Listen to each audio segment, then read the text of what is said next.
จะได้จัดอันให้ก็เที่ยงนั่งโยเป็นประธานในคุณนี่นะดีใจก็อีกครั้งนะดีใจกันเลยดีใจเมียบ่ให้เมื่อก่อนดูอะไรโอ้บ่ให้อะไรนะบ่เตรียมกินกล้วยบ่ฮะอยู่ดูล่างนี่แค่นี้นะบ่ยาวนั่นบ่บ่ยาวอันนี้เบาบุญโอ้ยเนาะจะเป็นบริการดีทีนี้อันนี้เป็นมือกล้องรถตูนแม่น้องมิกตะกล้องได้ประตูบ่เตียงเนาะที่ว่าฮู้บ่ตั้งแล้วก็แล่นไปทางไปโหน่ะเป็นจักกี่เทื่อนึงเป็น30นาทีพุ่นน่ะแล่นขึ้นโอ้บ่ได้ไปปิดแล่นขึ้นไปได้บ่ได้ไปปิด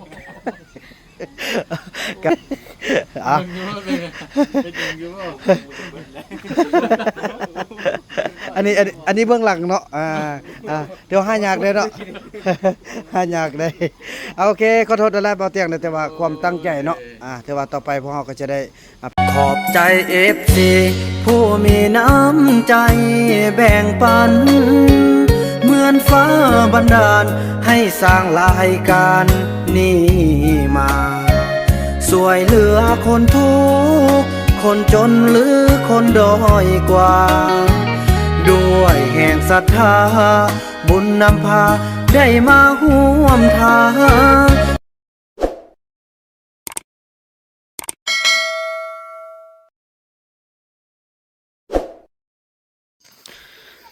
สบายดีท่านผู้ชมเนาะถือว่าคลิปนี้ก็เป็นคลิปที่บ่าวบุญนำจะได้ออกไปต้อนรับทีมงานของบ่าวเตียงทองเนาะแต่ว่าบ่าวบุญนำติดที่ว่าบ่มีรถพี่น้องจะได้ข้อติดรถของสาวข้ามเนาะเอาลังเอาทางอันนึงเนี่ยข้อขี่รถน้ำเมื่อนำได้บ่ไปมาขึ้นไปอย่าอันก็เลยอันนี้เดี๋ยวนี้กระเจรถจักรกระสอบบ่เห็นเดี๋ยวนี้แล้ววันนี้บ่ฮู้เลยมันเข้าไปใส่บ่กระเจรถจักรอยู่หั่นแต่อันคนเอาไปแล้วมันขึ้นก็จะมาลอยนะจักแต่ว่าเดี๋ยวนี้บ่าวเตียงทองสิมาฮอดแล้วเขาขี่รถไปนำเด้อเราบัดกลับมาแล้วสิให้บ่ให้จะได้บ่ไป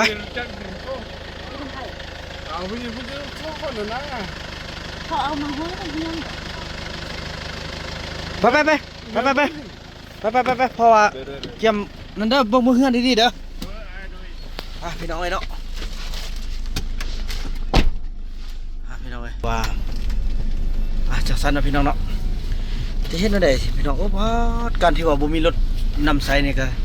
ยุ่งยากขนาดพี่น้องเอ้ยคือว่ารถเฮานี่ได้ให้น้องสายเนาะเอาไปส่งพ่อส่งแม่เนาะอยู่ทางบ้านพี่น้องนี่คันบ่มีรถนี่อันนี้แหละพี่น้องเฮ็ดเวียกบ่ได้ยังแท้ๆเด้อยอมรับไปเห็นมื้อนี้เลยแต่ว่าคันใจรถนี่น้องเมียกับพี่น้องน่ะก็เอาไว้อยู่เฮือนแต่ว่าซอกบ่เห็นพี่น้องแต่จักไปใส่พี่น้องเอ้ยสิพากันขี่รถจักรเนี่ยส่งพ่อเมียออกไปหาบ่าวเตียงทองเนาะแต่แล้วก็บ่เห็นฮอดกระแจที่นั่นเด้อว่าพี่น้องเอ้ยยืมรถไปดองไปใช้งานบ่ฮึมื้อนี้ฮะวะก็ยืมเลยเด้อจำเป็นแหละพอมันรถหันมือน้องสายจะมาส่งเนาะฉันก็ขอยืนน้ำแม่ดองเลยนะโอ้ยน้องแทบมันก็ส่งแต่มันเรื่องความฮักพ่อบ่อบอุ่นอีหยังต่างแล้วก็ให้เฮ็ดได้เฮาบ่ได้อยู่นำกันเนาะ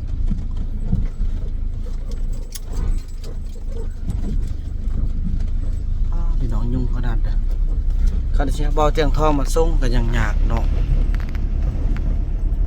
ฉะนั้นนั่นเด้อพี่น้องหลังจากส่งเบียร์ลงแล้วขอยืมหน่อยเด้อแต่ว่าไปนี่เฮาไปสั่งอาหารก่อนเนาะสั่งอาหารเพราะว่าโทรหาเขาเจ้าบ่รับสายนะเดี๋ยวนี้เดี๋ยวโทรหาตึมก่อนเด้ออันจูนั่นก็จักไปจะได้บ่อยากได้เงินเนาะรับให้เด้อบัดนี้สิสั่งอาหารไว้นะเข้ามา5คนเนาะมีเบาเตียงทองเบาบุญเบายาวแล้วก็เบาอีกยังพี่น้องเอ้ยเนาะเดี๋ยวได้เบิ่งให้นำกัน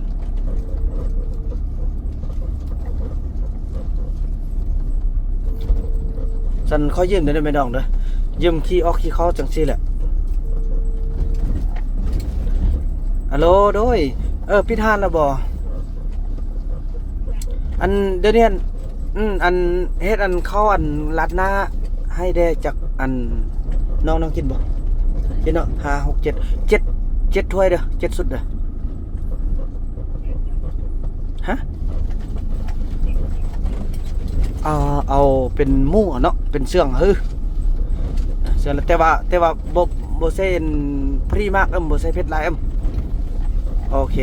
เอาทีนี้เลยด่วนเด้อพอมีทีมงาน YouTube เพิ่นดังที่ว่ามาแต่ภาคใต้เด้อเพิ่นจะมากินน้ำเด้อโอเคเฮ็ดแจ้งเลยแต่งแล้วก็จัดไว้เลยเด้อเฮ็ดเป็นโต๊ะต่อโต๊ะยาวให้ไว้เลย7อันเด้อ7สุดเด้อโอเคนั่นแหละ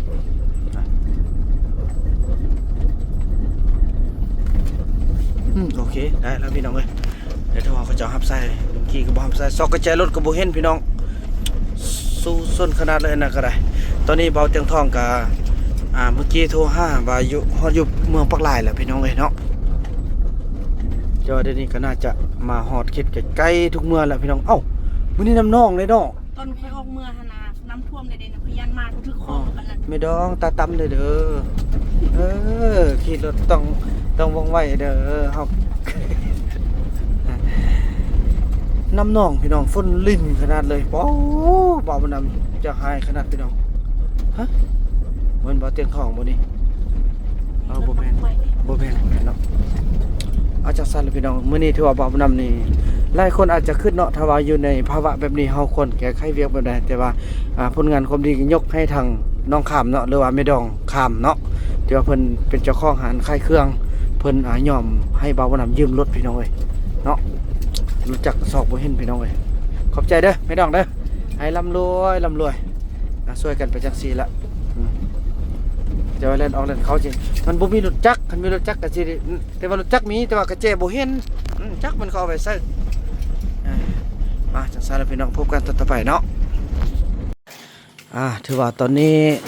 บ่าวนำก็ได้ออกมานํนี่เจ้าของร้านใจดี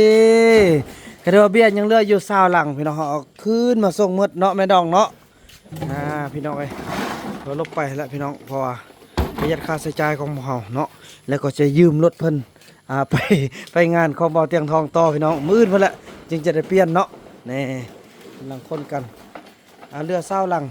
เนาะพี่น้องเอ้ยพอสั่งอยู่50หลังเนาะคิดว่าถ้าว่าฝนบ่ตกนี่บ่เรือบ่พอพี่น้องเอ้ยเนาะแต่ว่ามันจะเป็นฟ้าอากาศมันเป็นแบบนี้พวกเราก็ต้องได้ส่งคืนแล้วเพิ่นก็บ่ว่าหยังเนาะไม่ดองเนาะโอ้ยดีใจเด้อป้าพี่น้องเอ้ยจิมีอยู่ใส่สิว่าให้ยืมรถไปแบบนี้นะแล้วเขาสิมั่นใจแบบนี้บ่มีพี่น้องเอ้ยแต่บ่าวนำก็จำเป็นเนาะบ่าวนำก็ได้ลมว่ากระจายรถจักรก็ซอกบ่เห็นเนาะหรือรถมอเตอร์ไซค์ซอกบ่เห็นส่วนรถนั้นก็ทางน้องชายก็ไปส่งพ่อส่งแม่ส่งเครื่องที่เฮา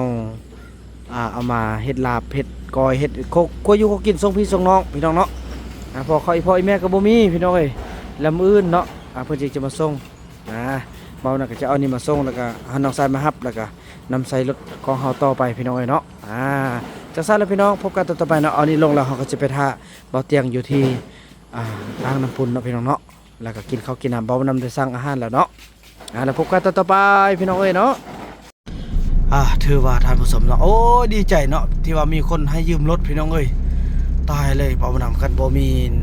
อันนี้แหละพี่น้องความเฮาความแพงกันนะให้เบิ่งกันแบบนี้นะพี่น้องเอ้ยก็คือผู้อื่นเนี่ยเขาจะให้ว่ายืมรถแบบนี้เนาะแต่ว่าชาวขามเนาะหรือว่าเจ้าของร้านแนะนำที่ว่าบ้านก็ถือว่าเป็นแม่ดองเนาะเพราะลูกสาวของเขาเจ้านี่เป็นน้องของเขาเจ้าเนาะบ้านได้เกิดทำคอร์ดนะพี่น้องเอ้ยเนาะคือเราเป็นพ่อดองกันก็เว้าลิ้นบ่ฮ้อซะแหละแต่คันอนาคตข้างหน้าเป็นก็ดีปาดพี่น้องบ่คิดบ่ฝันว่าเบาเตียงสิพาทีมงานมาเหยียบดินณที่นี้ที่เบาวนำเคยเหยียบมาตลอดเนาะเบาวนำก็ดีใจพี่น้องเอ้ยเบาน่าจะดูแลทุกอย่างพี่น้องนำแต่อาหารการกินค่าพักเนาะบ้านพักอย่างต่างเบาวนำได้จองไว้หมดละพี่น้องเอ้ยก็ถือว่าบ่ให้ทีมงานมีปัญหาอย่างต่างเนาะไปมานี่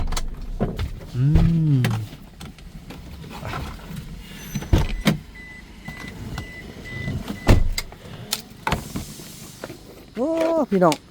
บ่เลืองเด้อเฮาขี่รถอันสูงแล้วมาขี่รถต่ำน่ะบ่เลืองอีหลีพี่น้องเห็นไหม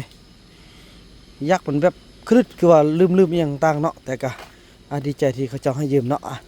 ขอให้เป็นปลายโศกปลายสายเด้อพี่น้องเก่าซ่องโอ้ปลายดีเด้อพี่น้องเอ้ยไปจิตใจดีเนาะนะเขาเจ้าก็กำลังหากะเกียมอาหารกันกินเนาะไปนี่อันนี้เราท่าทีมงานของบ่าวเตียงทองเฮาเนาะนี่พี่น้องเอ้ย7 อันเด้อ7 อันโอ้มื้อนี้ดีใจเด้อแสดงความยินดีกับฮานเฮาเด้อมีทางทีมงาน YouTube ทางไส้บุญเพิ่นจะมายามเฮาเนาะดีใจเบิ่ง1 2 3 4 5 6 7โอเค7แล้วเนาะนี่พี่น้องให้ดีใจเบิ่งเบาเตียงน่าจะให้นางนี้พี่น้องเอ้ยเบาเตียงให้นางนี้เนาะเพราะว่าเป็นหัวหน้าซองเป็นผู้ที่นำพาพี่น้องนำพาทีมงานเนาะ1 2 3 4 5มาอันนี้เด้ออันนี้น่าจะเป็นเบาบุญเบายาวเนาะน้องจับมันเบานำจะขออนุญาตจับโต๊ะตั้งไปหนึ่งพี่น้องอันนี้เบาเตียง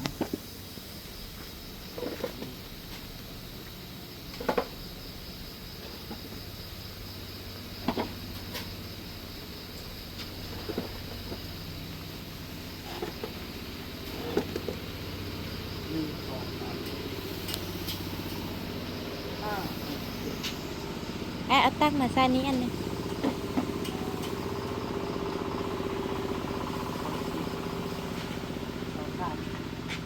ตัวนั้นไว้ครึ่งกลางอันนี้แปลงตัวนี้อีกตึ้มเลยเด้ออันนี้เนี่ยมัน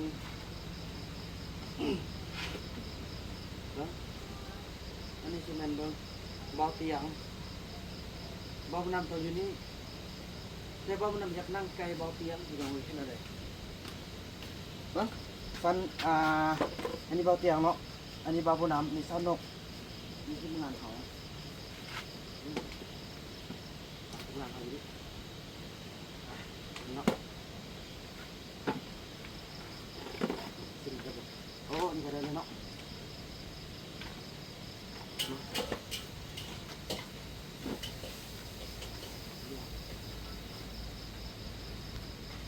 1 2 3 4 5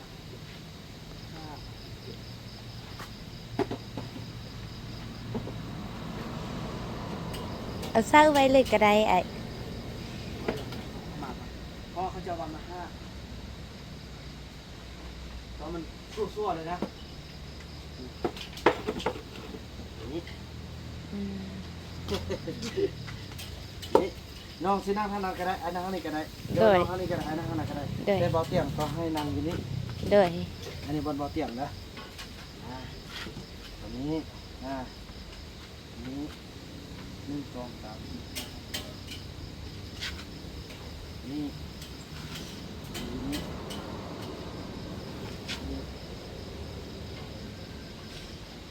ดันตกเนาะ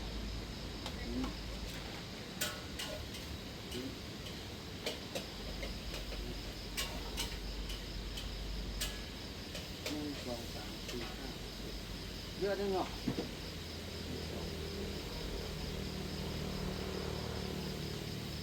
แถม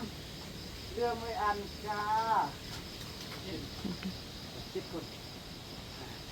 2 3 4 5 7โอเคอันนี้น่าจะเป็นเบาเตียงอันนี้เบาบุญน้ำเสานกอันนี้เบายาวเบาบุญแล้วก็อีกอย่างเดี๋ยวพบกันต่อไปเนาะพี่น้องเนาะจังซั่นพบกันต่อไปเด้อพี่น้องเนาะพี่น้องเนาะแล้วเบาเตียงกายไปฮอดบ้านพอตรงเรื่องแล้วเนาะเบานักกระทง5แล้วเดี๋ยวจะมาฮอดกันโอ้ยดีใจพี่น้องเอ้ยเนาะดีใจพี่น้องเอ้ยดีใจเดี๋ยวจะมาฮอดละนี่น่าจะเป็นคันนี้บ่บ่แม่นเถอะพอเพิ่นเข้าไปบ้านพอตรงเรื่องแล้วดีใจพี่น้องเอ้ยดีใจคือกับถึงห้วยรัฐบาลไทยเลยเนาะ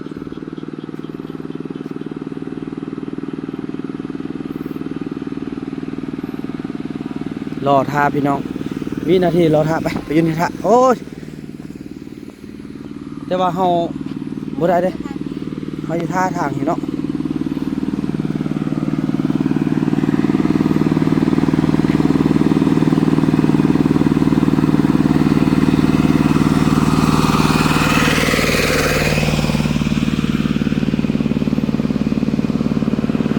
น่าจะกลับมาแล้วยอกกะฮอดกันแล้วพี่น้องเอ้ยแม่นเพราะว่าเฮาแบบเฮาเป็น FC เรานะเฮาเป็น FC ของเบาเตียงทองเพอเห็นในความสำเร็จของเราแล้วก็เห็นเป็นเราเป็นคนที่เฮ็ดได้หั้นนะเฮาก็เลยอยากเป็นแบบนั้นพี่น้องเอ้ยบ่าวบ่นำดีใจพี่น้องเอ้ยดีใจหลาย ตื่นเต้นบ่ ดีใจหลายดีใจ สังเกตอย่างเลย เนาะแต่เฮาก็บ่เปลี่ยนสุดเทื่อพี่น้องเนาะพอเกี่ยมก็จือพุ่นทาก็สำเวลาเนาะสู้คนสู้เปิดกองใส่กันพี่น้องเอ้ยแต่ก็ยังก็ยาครั้งแรกพี่น้องเอ้ยต้องให้ได้ภาพเนาะพอบ่าวนั้นก็บ่แม่นคอนเทนต์พี่น้องบ่แม่นการแสดงอีกบ่คิดบ่ฝันว่าสิมีมื้อนี้เนาะ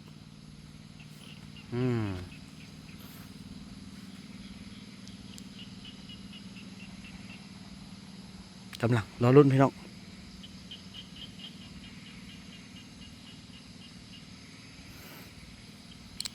คือแบบอยากให้ทุกคนได้รู้ว่าสิ่งหนึ่งที่พวกเราต้องการเนาะแบบว่าบ่คิดว่ามันสิมีหั่นนะแล้วมามื้อนี้เฮามีโอกาสได้พบได้พอกันหั่นนะมันเป็นแบบนั้นนะพี่น้องเอ้ยบ่มันำกับพอแบบบ่น่าเชื่อเลยพี่น้องเอ้ย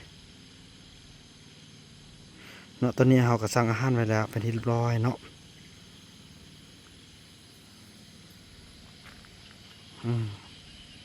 โทรหากันแล้วคือนั่นหอดเลยเนาะเมื่อกี้ก็โทรหากันแล้วไปหน่อยเนาะ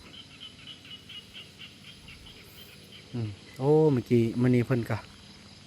รถเกิดอุบัติเหตุแล้วในการยางหัวพี่น้องเอ้ยรอลุ้นพี่น้องวินาทีที่สำคัญคันน้องมาแล้วน้องปิดแฟลชเลยเด้อน้องไปอยู่บนแจแล้วน้องปิดแฟลชบ่ให้เขาเห็นว่าเราจับกล่องเพราะเขาเจ้าก็ต้องได้ถ่ายคลิปมาคือกันเดี๋ยวปิดตัวนี้เลยมัน ต้องบีบตัวนี้ปั๊บเลยนี่จะนี่ง่ายๆ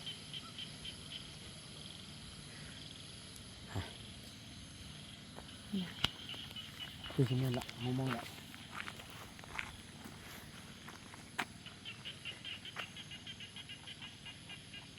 คือเป็นพี่น้องเอ้ยเบิ่งกันได้คือซีเมนต์เบิ่งกันได้คือซีเมนต์เนาะ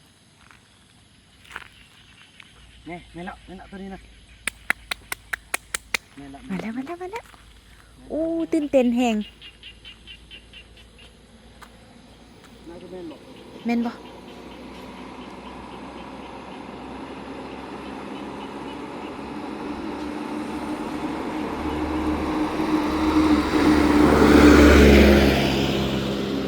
บ่แม่นซ้ำ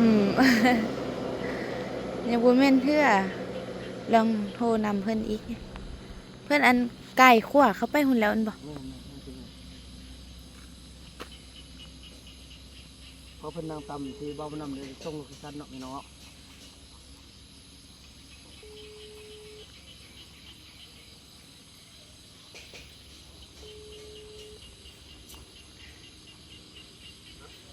โดยบ่เตียงเขาใส่แล้ว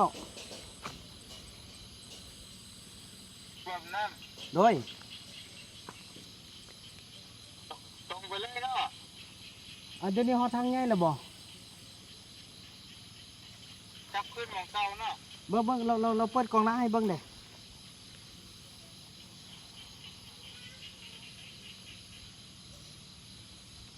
เปิดกล่องน้ำให้เบิ่งได้บ่เตียงเปิดกล่องน้ำให้เบิ่งได้โดยมาทางง่ายก่อน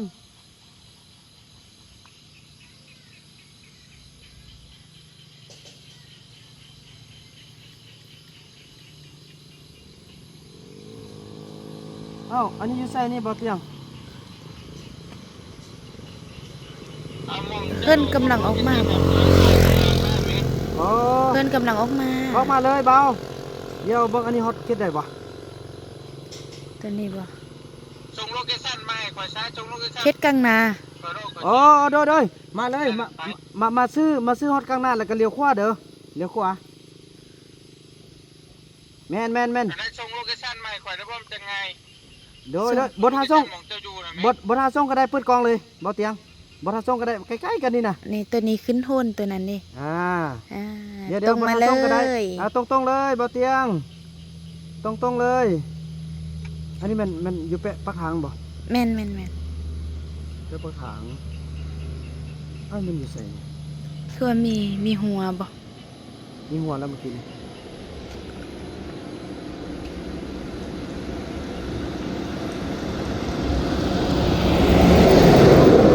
เดี๋ยวไปฮอดทางใกล้เด้อเลี้ยวขวาเด้อเอาบ่แม่นอันนี้ใส่นี่เอ้า เอ้าคือว่ามาไกลแฮะ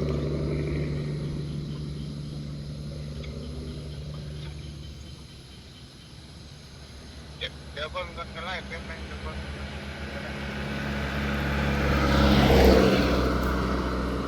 เอาคือบุคุณว่าทางเส้นนี้นะ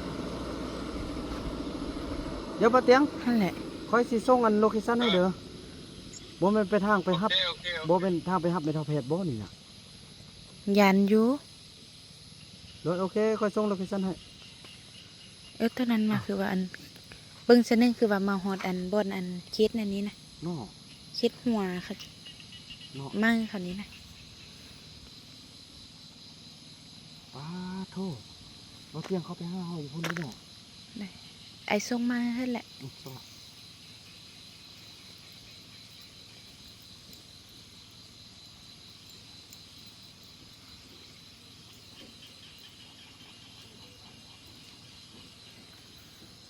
โดยบ่เตียงคอยส่งไปและเด้อพี่น้องเต็มๆเนาะแล้วเบิ่งนี่มันคือสิเป็นทางอันเบิ่งมันทางใดหัวว่าสินึงป้ามันไปหาแม่ทัพแพทย์มันติ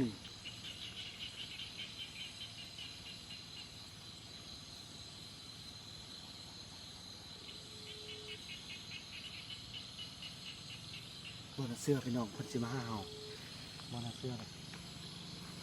ฮัลโหลบ่าวเตียงโดยส่งไปและเด้อโดย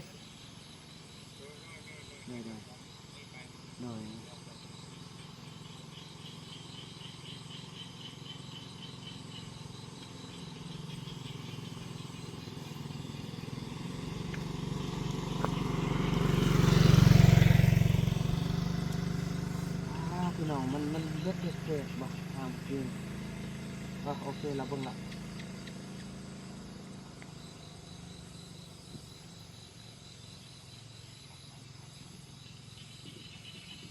แมน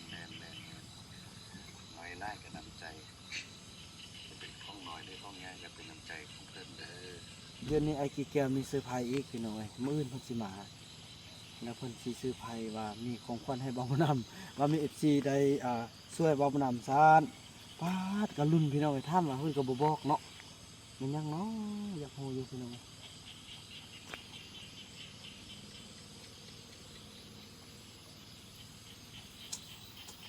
โอ้ยดีใจเด้อพี่น้องเอ้ยบ่ฮู้นึกสิเว้าเลยนั่งเล่นนิดนึงก่อนเดี๋ยวจะมาฮอดละเราต้องเข้าหันแล้วเราไปเหนื้อเบิ่งนี่น่ะ ยันแม่นอยู่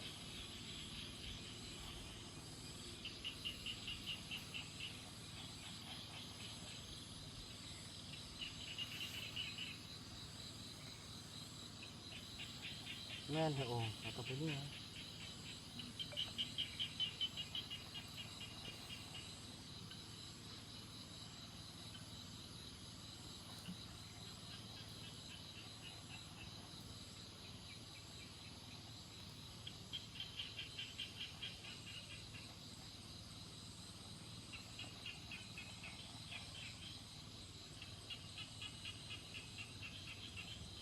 ทันทีบ่แม่น รถจักร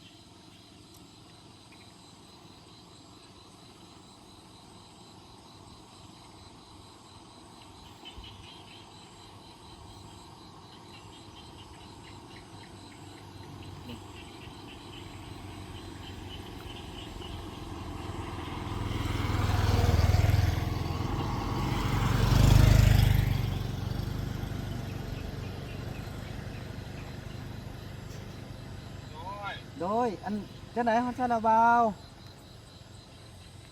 อันนั้นจะส่งมาให้มันคือไกลแท้มันเบิกว่า30ลักพุ่นน่ะจากคอยอยู่นี่ ป้า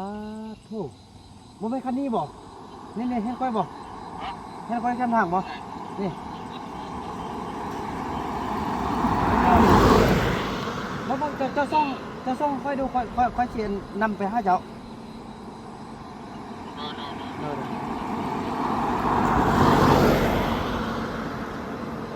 โอ้ทีนี้ตัวอีกแล้วบ่ไปขึ้น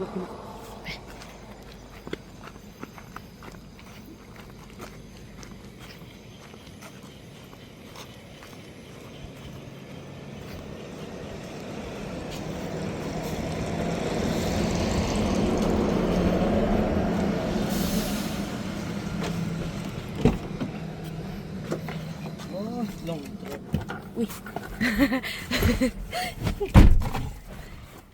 เจ้าก็ลงเย็บคือเก่าหน่อยเลย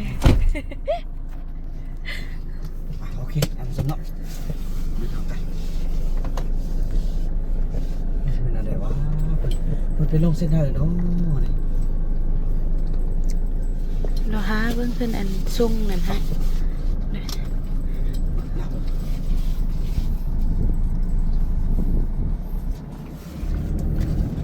นำการมุ่งหน้าทางตะวันออกเฉียงใต้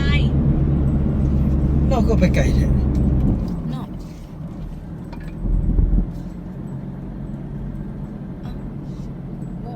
บ่แม่นอันเรายังอยู่ใต้อยู่บ่ ยังอยู่ใต้อยู่แล้วมันเข้าบ้านได้สินะเข้าใต้ ขับต่อไปบนถนนหมายเลข4อีก2กิโลเมตร โอ้ยตายบ่แม่นล่ะนี่เนาะเอาเยี่ยวรถก่อนยังบ่ทันฮอดเทื่อพี่น้องเอ้ย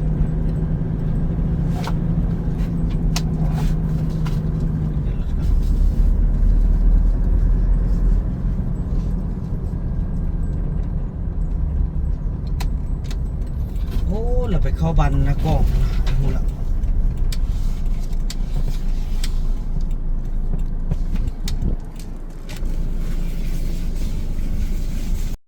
เอาเบิ่งเดียวโอ้โอเคเร็วบ้านพักอรดี เจ้าครัวเนาะ โดย เลยอันนี้ตรงหน้าเฮานี่ปั๊มน้ำมันอีหยังเพิ่นว่านี่ปานน้ำมันอันนั้นเท่าเงิมบ่ สตาร์ออยล์ เดี๋ยวไปทางหน้าตึ้มหน่อยนึงบ่เอา ฮะ อันนี้มันปั๊มน้ำมันอีหยังนี่โอ้ไปซื้อตึ้มเบาไปซื้อเลยเด้อ ปั๊มน้ำมันรัศมี โดยไปตึ้มเบาลองไปตึ้มเด้อ ตรงไปเลยเนาะ โดยแม่นแหละ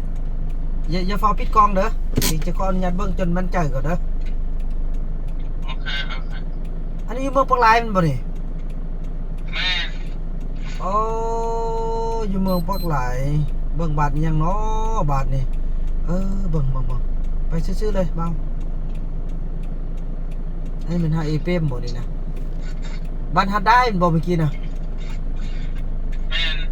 บ่ทางครัวเด้อเบาอันมันหาอีหยังโอ้หันเอเปมเนาะโอเคบาทนี่โหและไปซื้อเลยเบาอันนี้มันหันหันไอเปมบ่ แม่นบ่ เดี๋ยวไปเติมเลย เดี๋ยวถ้าเห็นไปอีกตึมหน่อยหนึง โอเค โอ้ อันนี้มัน ซื้อเลย เป็นบนหันธุรกิจเก่าค่อยเบาเตียงโอเคซื้อเลยเด้อเบาเตียงเด้อขึ้นมาซื้อเลยโดยต้องบ่มียังอีกประมาณมอง30กว่าโลเด้ออันนั้นหมดค่อย เมืองเพียงน่ะว่าเจ้าอยู่ แม่นเมืองเพียงเบา อันละเมืองเพียงตรงไปสิบ่ โดยอันทำดูบอกว่าฮู้จักกันบ้าผู้นำอยู่ไสสิทำไหม บ่จักว่าบุญนำอยู่บ่บ่บุญนำนั่นแหละจะไปหาเราไปพุ่นบ่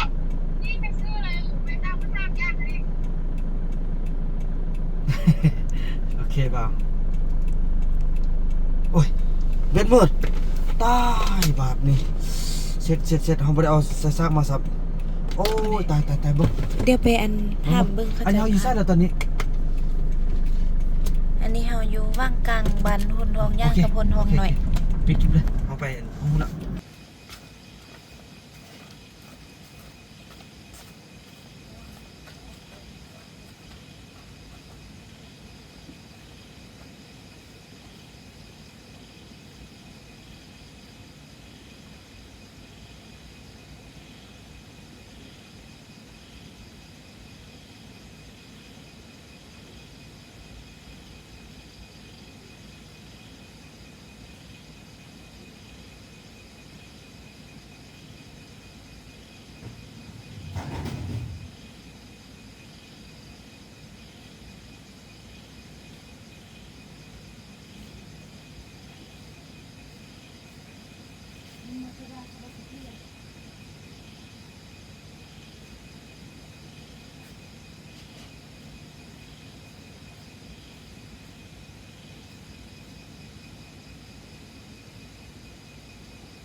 ลิงอยากมาฮอดตะวินอยู่ นี่ก็เสียอันนี้คือจะเป็นบ่อน้ำธรรมชาตินะครับเป็นบ่อที่เราอาบน้ำเราเดียวมันจะเป็นต้นเด่นเนาะคือว่าบ่อน้ำตัวนี้มันจะผมมีมือคุ้นเลยยามแรงมันจะเย็นยามหน้ามันจะอุ่นบ่อน้ำตัวนี้คือว่าตอนเป็นเด็กมันออกตลอดเลยเห็นไหมครับ เพราะมันจะที่ตลอดเลย กันได้เกินเลยพอเที่ยงอาทิตย์ละนี่อันนี้ก็จะได้จัดอันให้ก็เที่ยงนั่งโยเป็นประธานในที่นี้เลย ก่อนกันอีกครั้งนะดีใจกันเลยดีใจเมียบ่ให้มากอดดูเลยเมียน้อยใจมาใส่ผมมันอันแจ้งๆนั่นนึงเนี่ยถ่ายรูปน้องกันได้จังเลยเนาะจะได้ให้ FC มาทีมงานมาเลยได้ดีใจพี่น้องเลยกดแรกของเบาบุญนำพี่น้องเลยเนาะ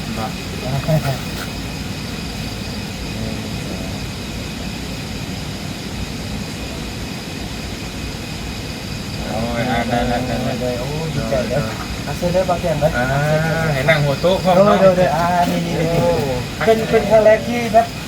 เป็นมีไอดอลมา5น่ะโอ้ดีใจอีหลีเลยดีใจอีหลีบางอย่าง คือกันนั่นแล้วไอดงไปทางเว้ย สนุกมาทำก็ได้บางคนจะนั่งนี่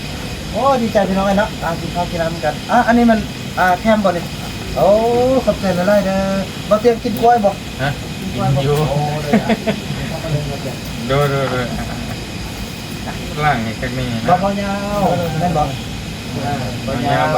อันนี้เบาบุญโอ้ยเนาะจะเป็นบริการดีอันนี้แบบมือกล้องรถตูนแม่น้องมิกตะกล้องได้ประตูนั่นแหละผู้ที่สูงมูในทีมงานโอ้เลยน้องเนาะโอ้แล้วเนาะบริการดีวันนี้ก็สิบ่มีหยังเลยเนาะก็ถือว่ามื้อนี้ก็ดีอกดีใจเนาะที่ว่าทางทีมงานของเบาเทียงเนาะได้มาฮอดประเทศเราก็เป็นคนนึงที่ติดตามผลงานของเพิ่นแล้วก็ถ่ายทอดเอาวิธีในการที่ว่าถ่ายทำแล้วก็การโอกันลมกันเบากันว่าจังได๋ทั่วเมื่อก่อนเนาะเบาบ่นำก็อยู่ในนามที่ว่าซ่องที่ว่าหาอยู่หากินตาปูตาป้าเนาะแต่วันนี้มาโอ้มาก้ายเอาเลยพี่น้องเอ้ยมาก๊อปปี้เอาเลยแปลว่าสบายดีท่านผู้ชมบ่ที่อยู่ภายในหรือว่าต่างประเทศนั่นน่ะได้มาจากบ่เพียงเด้อเพราะมาก้ายเบิ่งล่ะเพราะว่าอยากเขาสิไปใช้บุญนั่นน่ะเฮ็ดบ่ได้มันคือเพิ่นนั่นน่ะแต่ว่าบ่คือก็อยากให้ไปลงเดียวกันแต่ว่ามื้อนี้มาพบอาจารย์เนาะหากะจิฮู้ได้นี่เตียงหาจิฮู้ได้พี่น้อง ซ่องแม่ก็เพราะว่าที่อยู่ภายในหรือว่าอยู่ต่างประเทศอันนี้มาจากตัวนี้เลยต้องได้เสียดิกชิดเลยนี่เนาะก็เซ็นดูอันนี้มาโอ้อันให้ดาวตัวเป๋เลยว่าเนาะนี่แค่เนาะเป๋อีนี่เนาะบ่แม่นดอกเนาะเป๋มันเกิดจังหยังเนาะเกิดจังหยังมันเป๋แบบว่ามันด่านะบางคนเป็นอันเฮาเฮาคนนี้เดี๋ยวเราถึงขอคนแนะนำเราเป็นคนบ่ผิดหวังเลยนี่เราบอกตรงๆเลยก็จะเป็นคนของเราเนาะแม่นเล่าแต่ก็บ่ฮู้ว่าเล่าหยังแหละบ่จักจะเล่าแต่ผมเป็นยังโอ้ยเล่าคือกันนี่เลยเป็นยังเด้ยังกันนะเปอร์เซ็นต์เลยดีใจพี่น้องดีใจนะติดไว้กันทำมันทำงานก็แจ้งเรื่องเราแจ้งจัดเนาะมาทีมเขาเนี่ยที่มันจะเดินทางไปสปอร์ตกันเนาะในเวลาเราทางสิบเดือนอันนี้มันคุณอยู่เลยเป็นบริษัทส่งเสริมแกมบัตเทิลพ่อโดยได้รับการติดต่อไปสำหรับลุงน้องที่อะไรขอบใจนี่แล้วก็ชุดข้าวค่ะอันนี้แฟนกันทีมงานเดียวกันนะกันอันนี้เป็นทานที่ว่าทำมีเยอะมีงานเนี่ยจะไปช่วยสร้างคนทางกันถึงทางเนี่ยมาที่เดียวกันจำจองโต๊ะยังได้โอเคเลยเป็นทานประจำเนาะแม่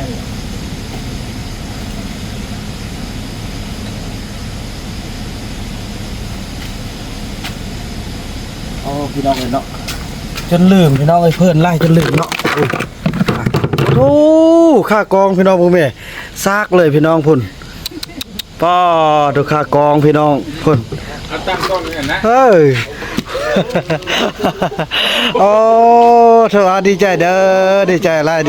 โดยเห็นเบื้องล่างกันบ่เบื้องล่างค่ากองเมื่อกี้เด้อ พี่น้องลืมพี่น้องลืมทุกอย่างเพอตื่นเต้นจะได้มาพบกับทีมงานของ บ่อเตียงเนาะ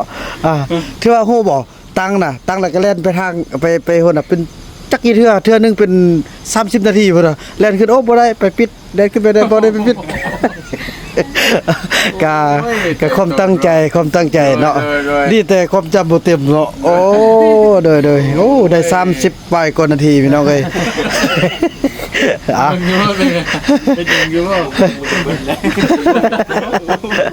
อันนี้เบื้องหลังเนาะเดี๋ยวหายากได้เนาะ หายากได้โอเคขอโทษด้วยบ่เตียงแต่ว่าความตั้งใจเนาะแต่ว่าต่อไปพวกเราก็จะได้ไปพักผ่อนเนาะบ่เตียงเนาะดีใจเด้อดีใจที่ทุกคนมาพบมาพอมาเห็นกันบ่ว่ากันเนาะ จะไพ่เฮงนะไปเล่นเอากล้องเงินตั้งกล้องเงินโอ้ย โดย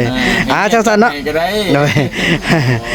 เพราะว่าเมียเพิ่นก็อยากพบกับบ่เตียงเด้เพิ่นอยากเห็นกับทีมงานเฮาเพิ่นว่าคันจับแล้วสิแบบบ่ได้โอบ่ได้ล่มนะดีใจพี่น้องบ่หาอันเปรียบบ่ได้เลยจังซั่นเนาะคลิปนี้บ่าวนำจะขออนุญาตจบคลิปกันเพียงส่านี้ก่อนพี่น้องเอ้ยแล้วพบกันใหม่ในคลิปต่อไปคลิปนี้บ่าวนำและก็ทางบ่เตียงพร้อมด้วยทีมงานขอกล่าวคำว่าสบายดี